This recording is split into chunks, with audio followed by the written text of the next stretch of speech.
اور ہم دونوں آسانی سے شہر سے نکل جائیں گے۔ نہیں جم، اینا میری نے کہا، تم پکڑے جاؤ گے، مجھے اپنا غم نہیں، میں تو مر ہی جانا چاہتی ہوں۔ کچھ دن اور گزر گئے۔ جم پادری کے قتل کے سوا اور کوئی بات ہی نہیں کرتا تھا۔ اندلس کے اس دارالحکومت میں کوئی بادشاہ نہیں تھا، نہ باقاعدہ طور پر کوئی حکومت کام کر رہی تھی۔ شہر کے دروازے عدل صبح کھل جاتے اور رات گئے تک کھلے ہی رہتے تھے۔ طارق بن زیاد کو شہر کی اس کیفیت کا علم نہیں تھا۔ جولین اور اوپاس اسے بتا رہے تھے کہ تلیتا میں داخل ہونا ناممکن کی حد تک مشکل ہوگا، اور راڈر کے جانشین اس شہر کو بچانے کے لیے جانوں کی بازی لگا دیں گے اور محاصرہ بہت لمبا ہو جائے گا۔ وہ رات آئی جب اینا میری شہر سے 12-14 میل دور ایک درخت کی اوٹ میں جم کے انتظار میں کھڑی تھی، اور جم اس کے پاس پہنچا تو اس نے پوچھا کہ گھوڑے کہاں ہیں؟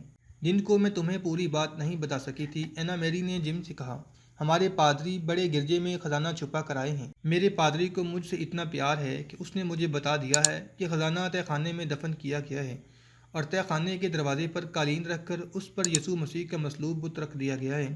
وہ کہتا ہے کہ شہر کے حالات ٹھیک ہو جائیں گے تو ہم واپس آ کر اپنا خزانہ نکال لیں۔ اگر ہم خزانہ ساتھ لے آتے تو راستے میں لٹ جانے کا خطرہ تھا، اور ہم وہیں رہتے اور خزانہ اپنے پاس رکھتے تو حملہ آور قوم ہم سے چھین لیتی۔ تو اس خزانے کے ساتھ ہمارا کیا تعلق ہے؟ جم نے پوچھا۔ ہم نے یہ خزانہ نکالنا ہے، اینا میری نے کہا۔ تمہارا دماغ ٹھکانے نہیں رہا، جم نے کہا۔ ہم خزانہ اٹھا کر کہاں جائیں گے؟ کہاں اٹھائے پھریں گے خزانہ؟ سارا نہیں جم، اینا میری نے کہا، تم میرے ساتھ واپس چلو، ہم اپنی ضرورت کے مطابق وہاں سے رقم اور کچھ چیزیں اٹھا لیں گے اور شہر میں ہی رہیں گے، گرجے میں نہیں، میرے گھر میں۔ میرے گھر والے پہلے ہی جا چکے ہیں، ہمارا مکان خالی پڑا ہے۔ مسلمان آ گئے تو کیا کرو گی؟ ہم دونوں مسلمان ہو جائیں گے، اینا میری نے کہا۔ میں نے سنا ہے کہ ان کا مذہب قبول کر لو تو وہ عزت سے پیش آتے ہیں۔ جم کوئی فرشتہ تو نہ تھا کہ خزانے کو ٹھکرا دیتا۔ خزانے کے علاوہ اینا میری کی محبت تھی جس نے اسے پابجولہ کر رکھا تھا۔ اس لڑکی نے اسے ایسے سبز باغ دکھائے کہ وہ واپس تلیتا جانے کے لیے تیار ہو گیا۔ قافلہ گہری نیند سویا ہوا تھا۔ جم کا اپنا گھوڑا تھا جو اس نے دبے پاؤں جا کر کھولا، اپنی زین بھی چپکے سے اٹھا لایا اور گھوڑے پر کس کر اینا میری کے پاس کیا۔ اینا میری نے اسے گھوڑے سے اترنے نہ دیا، اس نے بازو اوپر کیے۔ جم نے جھک کر اسے اوپر اٹھایا اور اپنے آگے بٹھا لیا۔ قافلے والوں کو خبر نہ ہوئی کہ ایک گھوڑا 2 سواروں کے ساتھ چلا گیا ہے۔ وہ پھٹ رہی تھی جب قافلہ آگے جانے کو تیار ہو گیا۔ اینا میری اور جم کو غائب پا کر ان کے پادری نے واویلا بپا کر دیا۔ اس کے ساتھی پادریوں نے اس کا مذاق اڑاتے ہوئے کہا کہ یہ لڑکی اس کی بیوی نہیں تھی، بیٹی یا بہن نہیں تھی، وہ اپنی پسند کی کسی آدمی کے ساتھ چلی گئی ہے تو جانے دو، اچھا ہوا کہ چلی گئی ہے۔ اس قسم کے غیر یقینی سفر میں اتنی خوبصورت لڑکی کو ساتھ رکھنا ٹھیک نہیں۔ ہمارے ساتھ اور بھی لڑکیاں ہیں، یہ بھی بھاگ جائیں تو اچھا ہے۔ پادری چپ ہو گیا۔ ان کا قافلہ چل پڑا۔ تاریخ کے مطابق ان پادریوں نے روم جانا تھا جو کلیسا کا مرکز تھا اور پوپ کا ہیڈ کوارٹر۔ اس وقت جب قافلہ چلا تھا، جم اور اینا میری تلیتا شہر میں داخل ہو چکے تھے۔ انہوں نے 12-14 میل کا فاصلہ رات کو ہی طے کر لیا تھا اور دروازے کھلنے کا انتظار کر رہے تھے۔ جو ہی دروازے کھلے وہ شہر میں چلے گئے اور اینا میری جم کو اپنے گھر لے گئی۔ گھر کا سامان، پلنگ، بستر، برتن وغیرہ ایسے پڑے تھے جیسے گھر والے نکل گئے ہوں اور ابھی واپس آ جائیں گے۔ دونوں نے دن اس گھر میں گزارا۔ لوگ ایک دوسرے کی دیکھا دیکھی شہر سے جا رہے تھے، مکان خالی ہو رہے تھے۔ کوئی کسی خالی مکان میں چلا جاتا تو کوئی دیکھنے والا اور کوئی پوچھنے والا نہیں تھا۔ جم اور اینا میری کو ایسا خطرہ نہیں تھا کہ کوئی انہیں پکڑ لے گا کہ وہ اس گھر میں کیا کر رہے ہیں۔ آدھی رات سے کچھ پہلے کا عمل تھا جب وہ دونوں گھر سے نکلے اور بڑے گرجے کی طرف چل پڑے۔ جم نے گھوڑے کی باگ پکڑ رکھی تھی اور وہ دونوں پیدل جا رہے تھے۔ انہیں توقع تھی کہ گرجے کے احاطے کا گیٹ بند اور مقفل ہوگا، لیکن انہیں گیٹ کھلا ہوا ملا۔ گرجے کی عمارت تاریک تھی۔ جم اور اینا میری اس سے زیادہ تاریکی میں بھی اس گرجے کے کونے کونے اور گوشے گوشے تک پہنچ سکتے تھے۔ اس گرجے کی وہ ایک ایک اینٹ اور ایک ایک پتھر سے واقف تھے۔ ان کے پاس ایک مشل تھی جو انہوں نے تہ خانے میں اتر کر جلائی تھی۔ دونوں عبادت گاہ میں داخل ہو گئے جس کے ایک کونے میں تہ خانے کا دروازہ تھا۔ جم کے ہاتھ میں کدال تھی جو اس نے اینا میری کے گھر سے اٹھائی تھی۔ اس کے پاس تلوار بھی تھی اور خنجر بھی، اور اینا میری کے پاس بھی خنجر تھا۔ جم نے مشل جلائی۔ وہ اس قالین پر کھڑے تھے جس کے نیچے تہ خانے کا دروازہ تھا۔ اینا میری نے بڑی تیزی سے وہ تمام چیزیں جو قالین پر رکھی ہوئی تھیں گھسیٹ کر پرے پھینک دیں۔ پھر دونوں نے قالین ہٹایا۔ اینا میری کو معلوم تھا کہ یہ دروازہ ہے۔ اس تہ خانے میں وہ کئی بار گئی تھی۔ اس نے دروازہ اٹھایا اور دونوں نیچے اتر گئے۔ تہ خانے میں مٹی بکھری ہوئی تھی اور 2 لمبوتری ڈھیریاں تھیں۔ ان کے نیچے خزانہ دفن ہے، اینا میری نے کہا۔ دیکھو جم، ہم کتنی آسانی سے یہاں پہنچ گئے ہیں۔ لیکن ہم اتنا زیادہ مال تو اٹھا نہیں سکیں گے، جم نے کہا۔ جتنا اٹھا سکے اتنا لے جائیں گے، اینا میری نے کہا۔ میں یہاں کچھ بھی نہیں چھوڑوں گا، جم نے ایسے لہجے میں کہا جیسے اسے اپنے آپ پر قابو نہ رہا ہو۔ جتنا اٹھا سکے وہ تمہارے گھر چھوڑ آئیں گے، پھر اور لینے آ جائیں گے اور سارا مال تمہارے گھر میں دفن کر دیں گے۔ مسلمان آ گئے تو ہم اس خزانے کی خاطر مسلمان ہو جائیں گے، پھر وہ ہمارے گھر میں لوٹ مار نہیں کریں گے۔ گھر میں ہم عیسائی بنے رہیں گے اور اپنی عبادت کیا کریں گے۔ مجھے مذہب کے ساتھ کوئی دلچسپی نہیں، اینا میری نے کہا۔ کوئی عیسائی ہو یا مسلمان، میرے لیے سب ایک جیسے ہیں۔ تم ایک ڈیری کھودو۔ کھدائی کی ضرورت نہیں تھی، مٹی ہٹانی تھی جو جم نے بہت تیزی سے ہٹانی شروع کر دی۔ ڈیری فوراً ہی ختم ہو گئی۔ کچھ اور مٹی ہٹائی تو جم یوں بدک کر پیچھے ہٹ گیا جیسے پھندار سانپ نے اچانک نکل کر اس پر حملہ کر دیا ہو۔ کیا ہے؟ اینا میری نے پوچھا۔ آگے آ کر تم بھی دیکھ لو خزانہ، جم نے کہا۔ اینا میری کے ہاتھ میں مشل تھی، وہ گھڑے کے پاس آئی تو اس کی چیخ نکل گئی۔ گھڑے میں 3 لاشیں پڑی ہوئی تھیں۔ لاشوں کو دیکھ کر خوف تو آنا ہی تھا، لیکن ان لاشوں کے سر ان کے ساتھ نہیں تھے۔ تینوں سر لاشوں کے سینوں پر پڑے ہوئے تھے۔ اینا میری جم کے ساتھ لگ گئی، وہ کانپ رہی تھی۔ ان کا تو ابھی خون بھی خشک نہیں ہوا، جم نے کہا۔ ایسا لگتا ہے جیسے تھوڑی ہی دیر پہلے انہیں قتل کر کے یہاں دفن کیا گیا ہو۔ انہیں قتل کیوں کیا گیا ہے؟ اینا میری نے پوچھا۔ انہیں معلوم ہوگا کہ یہاں خزانہ دفن ہے، جم نے کہا، اور یہ خزانہ نکالنے کے لیے آئے ہوں گے۔ یہاں پادری اپنے آدمی چھوڑ گئے ہوں گے، انہوں نے انہیں دیکھ لیا ہوگا۔ یہ بھی ہو سکتا ہے کہ زیادہ آدمی آئے ہوں اور حصہ داروں کی تعداد کم کرنے کے لیے انہوں نے اپنے 3 ساتھیوں کو قتل کر دیا ہو۔ پھر تو خزانہ گیا، اینا میری نے کہا۔ ہٹ جاؤ، جم نے کہا، میں دوسرے گھڑے سے مٹی نکالتا ہوں۔ اینا میری الگ ہٹ گئی اور جم دوسری ڈھیری کی مٹی ہٹانے لگا۔ اس کی پیٹھ تہ خانوں کی سیڑھیوں کی طرف تھی۔ اچانک ایک آدمی سیڑھیوں سے دوڑتا ہوا اترا اور اس کے ہاتھ میں تلوار تھی۔ وہ سیدھا جم پر گیا۔ یہ خزانہ میرا ہے، اس آدمی نے کہا، اور پیشتر اس کے کہ جم سیدھا ہوتا، تلوار برچھی کی طرح اس کی پیٹھ میں اتر گئی تھی۔ حملہ آور تلوار کھینچ کر بولا، میں اسی لیے پیچھے رہ گیا تھا۔ جم مٹی کی ڈھیری پر گر پڑا۔ حملہ آور نے اینا میری کی طرف دیکھا۔ اب اینا میری کی باری تھی۔ تلوار اب اس کے جسم میں اترنی تھی۔ اس نے خنجر فراق کے نیچے نیفے میں اڑس رکھا تھا۔ وہ خنجر چلانا جانتی ہی نہیں تھی۔ اس کے ہاتھ میں مشل تھی جس کا شعلہ بہت بڑا تھا۔ اس نے برچھی کی طرح مشل حملہ آور کے منہ پر ماری۔ برچھی کی انی ہوتی ہے، مشل کا شعلہ تھا جس نے حملہ آور کے چہرے کی جلد کے ساتھ اس کی آنکھیں جلا ڈالیں۔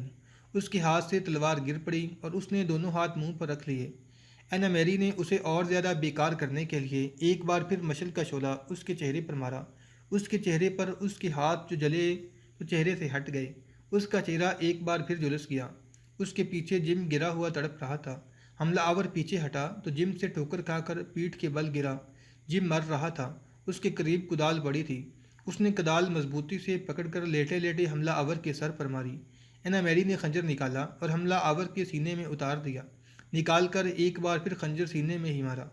اینی، جم نے مری مری آواز میں کہا، بھاگ جاؤ، اپنے گھر میں جا کر چھپ جاؤ۔ نہیں جم، اینا میری نے کہا، میں تمہیں چھوڑ کر نہیں جاؤں گی۔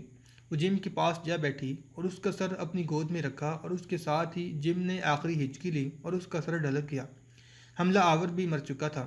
مشعل فرش پر پڑی جل رہی تھی۔ تہ خانے کی دیواروں اور چھت پر سائے ناچ رہے تھے جیسے یہ ان 5 آدمیوں کی بدروحیں ناچ رہی ہوں جو اس تہ خانے میں قتل ہو گئے تھے۔ خزانہ دوسرے گھڑے میں تھا۔ 2 لاشیں اس گھڑے کی ڈھیری پر پڑی تھیں اور دونوں سے خون رس رہا تھا۔ اینا میری خوف سے کانپ رہی تھی۔ مشعل کا ناچتا ہوا شعلہ اسے اور ڈرا رہا تھا۔ اسے اچانک خیال آیا کہ کوئی اور بھی آ سکتا ہے، گرجے میں ہی کوئی اور ہوگا۔ اس نے مشعل وہیں پڑی رہنے دی اور تہ خانے سے باہر آ گئی۔ تہ خانے کا دروازہ بند کیا اور آہستہ آہستہ چلنے لگی۔ اندھیرا سیاہ کالا تھا۔ اگر یہ لڑکی اس گرجے سے واقف نہ ہوتی تو دیواروں سے، بینچوں سے اور دوسری چیزوں سے ٹکراتی جو وہاں پڑی ہوئی تھیں اور اسے باہر نکلنے کا راستہ نہ ملتا۔ صرف خوف تھا جو اسے چلنے نہیں دے رہا تھا۔ باہر نکلنے سے وہ ڈر رہی تھی۔ اندلس کے دارالحکومت کی رات خاموشی سے گزر رہی تھی اور یہ خاموشی بڑی ہی ڈراؤنی تھی۔ شہر کے بیشتر گھر خالی ہو چکے تھے اور ایک دلکش نوجوان لڑکی کے لیے یہ بہت بڑا خطرہ تھا۔ وہ گرجے میں چھپنے سے گھبرا رہی تھی۔ اس نے دل مضبوط کیا اور باہر نکل گئی۔ دیواروں کی اوٹ میں چلتی اپنے گھر پہنچی اور اندر سے دروازے کی زنجیر چڑھا دی۔ اس رات کی بدن نے سحر سے جنم لیا تو طارق بن زیاد نے اپنے لشکر کو کوچ کا حکم دیا۔ یہ آخری پڑاؤ تھا اور یہ سفر زیادہ لمبا تھا۔ طارق نے اپنے نائبین اور دیگر عہدیداروں کو زبانی ریہرسل کرا دی تھی کہ طلیطہ کے محاصرے کو کس طرح کامیاب کرنا ہے۔ 712 عیسوی 93 ہجری کے آخری دنوں کا واقعہ ہے۔ امیر افریقہ موسیٰ بن نصیر 18,000 پیادوں اور سواروں کا لشکر لے کر اندلس کے جنوبی ساحل پر اترا۔ وہ طارق بن زیاد کی مدد کے لیے نہیں گیا تھا۔ یورپی مورخوں نے مسلمانوں کی ہر خامی کو اچھالنا ہی تھا۔ خود مسلمان مورخوں نے لکھا ہے کہ موسیٰ بن نصیر اندلس کی فتح کا صحرا اپنے سر باندھنا چاہتا تھا۔ طارق بن زیاد بجا طور پر فاتح اندلس کہلانے لگا تھا۔ اس کی فتوحات کی اطلاعیں امیر المومنین ولید بن عبد الملک تک پہنچ رہی تھیں اور امیر المومنین کی طرف سے طارق بن زیاد کے نام پیغام جانے لگے تھے۔ موسیٰ بن نصیر کو یہ صورتحال اچھی نہ لگی۔ بربر مسلمانوں کو عرب کی مسلمان پسماندہ اور گنوار سمجھتے تھے۔ موسیٰ بن نصیر نے بھی گوارا نہ کیا کہ اس کا آزاد کیا ہوا غلام فاتح اندلس کہلائے۔ بعض مورخوں نے لکھا ہے کہ موسیٰ بن نصیر کی عمر 80 سال کے قریب تھی، اس لیے وہ اپنے فرائض پہلی سی تندہی سے انجام نہیں دے سکتا تھا۔ وہ اپنے ماتحتوں اور مشیروں کے بل بوتے پر کاروبار سلطنت چلا رہا تھا۔ ان لوگوں نے اس کا دماغ اپنے قبضے میں لے لیا تھا اور وہی اس کے دماغ میں یہ بات پختہ کرتے رہتے تھے کہ ایک غلام کو فاتح کہلانا آقا اور امیر کی توہین ہے۔ طارق بن زیاد جو مقامات فتح کرتا ہوا آگے بڑھا تھا، ان میں دو مشہور مقامات میدونہ سدونہ اور کرمونہ تھے۔ موسیٰ بن نصیر کو اس کے جاسوسوں نے بتایا کہ ان دونوں شہروں میں طارق بن زیاد شہری انتظامیہ کو چلانے کے لیے عیسائی حکام مقرر کر گیا تھا۔ یہ بھی طارق کی ایک مجبوری تھی کہ اس کے پاس انتظامی امور کے لیے آدمی نہیں تھے، اس لیے اسے عیسائی اور یہودی حاکم مقرر کرنے پڑے تھے۔ موسیٰ بن نصیر کو اطلاع ملی کہ ان دونوں جگہوں پر عیسائیوں نے بغاوت جیسی صورتحال پیدا کر رکھی ہے جو بہت جلدی بغاوت بن جائے گی۔ موسیٰ بن نصیر نے اچانک دونوں جگہوں پر یکے بعد دیگرے چڑھائی کر دی تو ہو نہیں سکتا تھا کہ مسلمانوں کی فوج جاتی اور اس کے لیے شہر کے دروازے بند ہو جاتے۔ حکومت تو بہرحال مسلمانوں کی ہی تھی۔ اس طرح موسیٰ بن نصیر نے دونوں شہروں پر اپنا قبضہ مضبوط کر کے عربی حاکم مقرر کر دیے۔ موسیٰ بن نصیر کی جنگی اہلیت اور قیادت کا امتحان اس وقت سامنے آیا جب اس نے اشبیلیہ کا رخ کیا۔ یہ اندلس کا ایک اور مشہور اور بڑا شہر تھا جسے طارق بن زیاد نے اس لیے نظر انداز کر دیا تھا کہ وہ سب سے پہلے اندلس کی شارک یا اندلس کا دل اپنی مٹھی میں لینا چاہتا تھا۔ یہ شارک یا دل تلیتا تھا جو اندلس کے بادشاہوں کی گدی تھا۔ اس کے علاوہ طارق کے پیش نظر تلیتا کی یہ کیفیت بھی تھی کہ بادشاہوں کی یہ گدی خالی پڑی تھی اور اندلس میں کسی کی حکومت نہیں تھی۔ طارق غرناطہ اور کرتبہ کو بھی تلیتا جیسے اہم مقامات سمجھتا تھا۔ پروفیسر ڈوزی نے لکھا ہے کہ یہ تین مقامات ہاتھ آ جانے سے باقی مقامات کی کوئی حیثیت نہیں رہ جاتی تھی۔ وہاں کی فوج نے از خود ہی ہتھیار ڈال دینے تھے۔ طارق بن زیاد کی جنگی فہم و فراست کا کرشمہ تھا کہ اس نے اعلیٰ تدبیر کو بروئے کار لا کر کم سے کم فوجی طاقت سے زیادہ فائدہ حاصل کر لیا۔ موسیٰ بن نصیر نے اپنے جاسوس پہلے ہی اشبیلیہ بھیج دیے تھے۔ اس کے علاوہ اس نے میدونہ، سیدونہ اور کرمونہ کے سرکردہ لوگوں سے اشبیلیہ کے متعلق احوال و کوائف معلوم کر لیے تھے۔